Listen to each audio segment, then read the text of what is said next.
In our last episode, we gave the BRZ some more grip with a sticky set of Falken Azenis RT615K tires. Now, it's time to add some more power.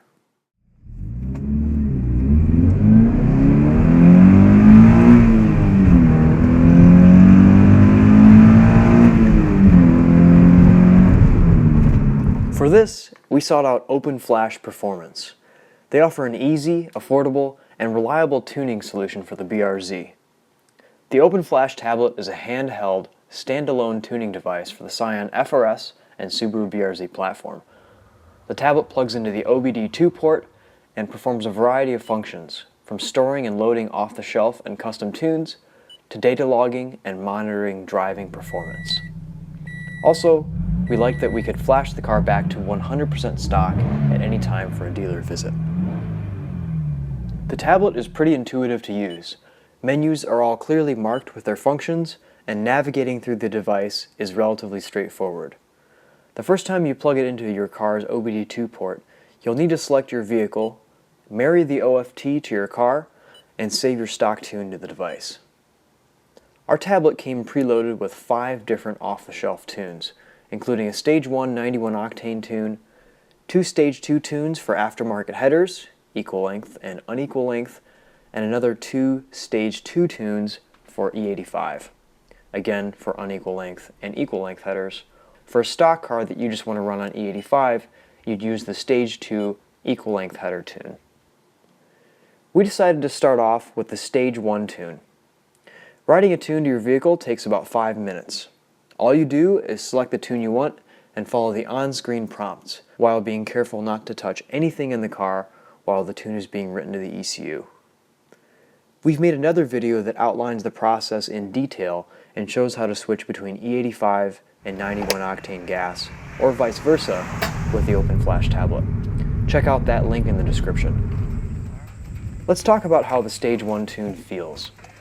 Immediately, we notice the engine to be smoother all throughout the rev band and at idle.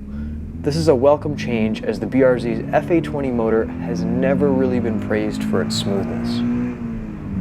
After a couple hundred miles, this tune really starts to come into its own. We were pleasantly surprised at how much more linear the BRZ's power delivery feels. There's a noticeable increase in torque all throughout the rev range, but especially in the mid to lower RPMs. The engine also seems to be smoother between shifts. The OFT Stage 1 tune definitely provides a smoother and higher horsepower driving experience. Really, this is how we think the BRZ should feel from the factory. The increase in power makes this car a lot more fun to drive. With a more linear power band, the BRZ really begins to feel like the great sports car that it is. Passing on the highway no longer warrants a downshift into 4th or 5th, and throttle response is also improved, giving the car a more willing and playful personality. The only audible difference we noticed after a few miles on the tune was an increase in engine tone around 4,000 RPM, where there used to be a significant torque dip. That torque dip hasn't disappeared entirely, but it's very brief and much improved over stock. On the stock tune, it used to be a real buzzkill accelerating out of corners with that dip in the power, and that's no longer the case. Overall, we'd say we're really happy with the car just on the Stage 1 tune, but it does provide a much more enjoyable driving experience.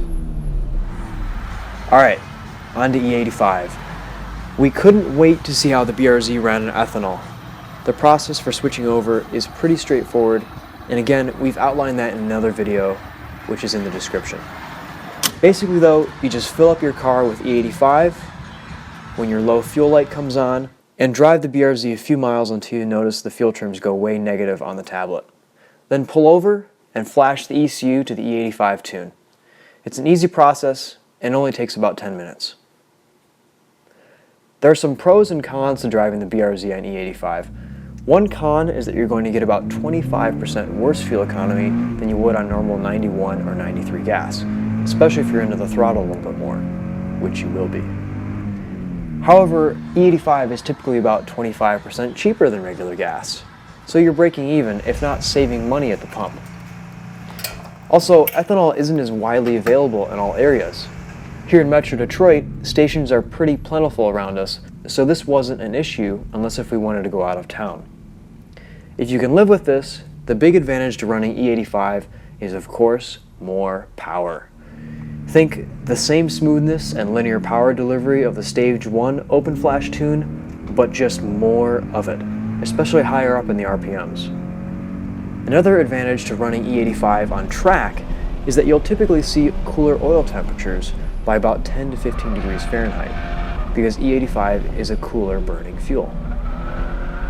While running on E85, we took the BRZ to a track day at Waterford Hills Raceway in Clarkston, Michigan to put it through its paces. The car performed phenomenally all day long and managed a lap of 1 minute 23 dead. Not too shabby. When on track, the BRZ no longer feels sluggish on the straights and can hold its own with some more powerful cars. We're going to be uploading some more POV test drive footage in the coming weeks of our BRZ on the E85 and Stage 1 tunes. We'd also like to see how the increase in power feels on a variety of wheel and tire setups, including stock tires, which have now been relegated to drifting duty. Until then, here's some gratuitous drifting footage around Clio Raceway on the E85 tune. Here we were running the Falken Azenis up front and the stock wheels and tires in the back. It's our first time drifting ever, so go easy on us. There's a lot of room for improvement.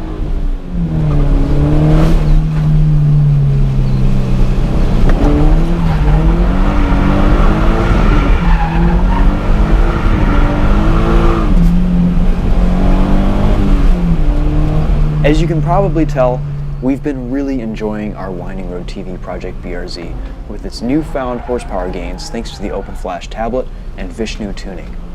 Sure, we could boost the BRZ, but right now we feel that the car is really well balanced with the level of power and grip that it has.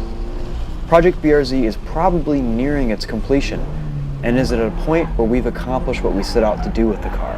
That is, to create a well-balanced daily driver that can hold its own on the track and be fun to drive on the street. Basically, everything that's great about a stock BRZ, but just turned up a couple notches. That's it for this episode. Thanks again for watching, everyone. We'll see you next time.